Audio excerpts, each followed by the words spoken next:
जय श्री कृष्ण।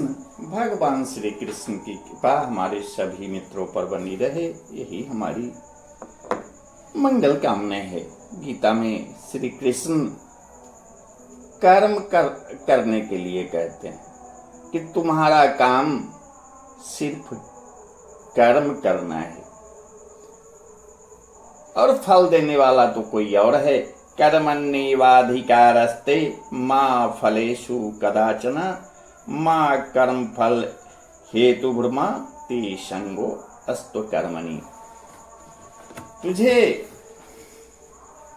अपना कर्म यानी कि कर्तव्य करने का अधिकार है, किंतु कर्म के फलों के तुम अधिकारी नहीं हो।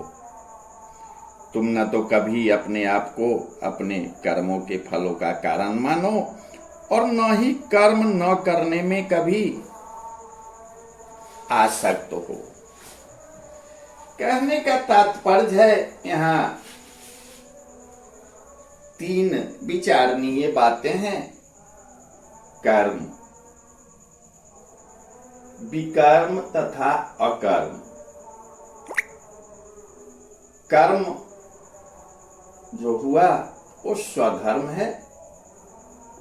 कर्म वे कार्य हैं जिनका आदेश प्रकृति के गुणों के रूप में प्राप्त किया जाता है और अधिकारी की सम्मति के बिना किए गए कर्म विकर्म कहलाते हैं।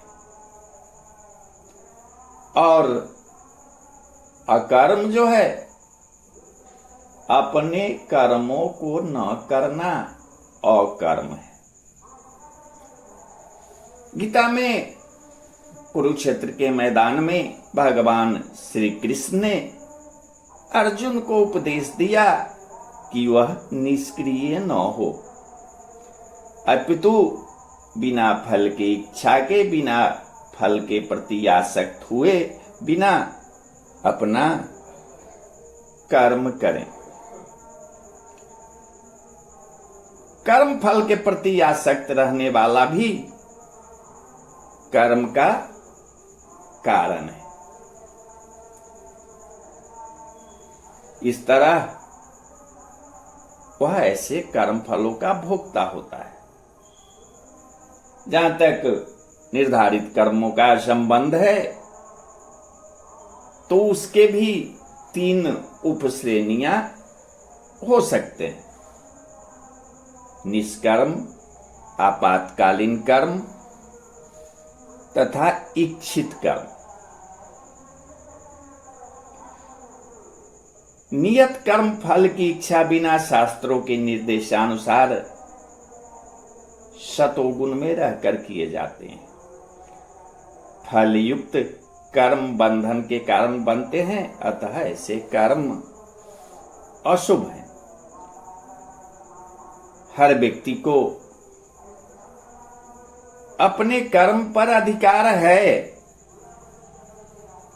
लेकिन उसे फल से अनासक्त होकर कर्म करना चाहिए। ऐसे निष्काम कर्म निसंदेह मुक्ति की ओर ले जाते हैं। भगवान ने अर्जुन को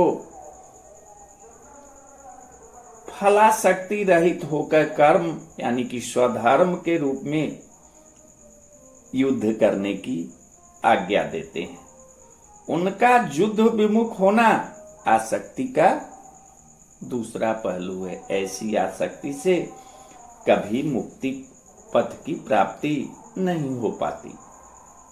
आसक्ति चाहे स्वीकारात्मक हो या निषेधात्मक, वह बंधन का कारण है। अकर्म जो है वो पापमय है।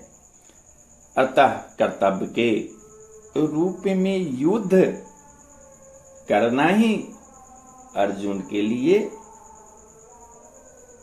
मुक्ति का एकमात्र कल्याणकारी मार्ग था।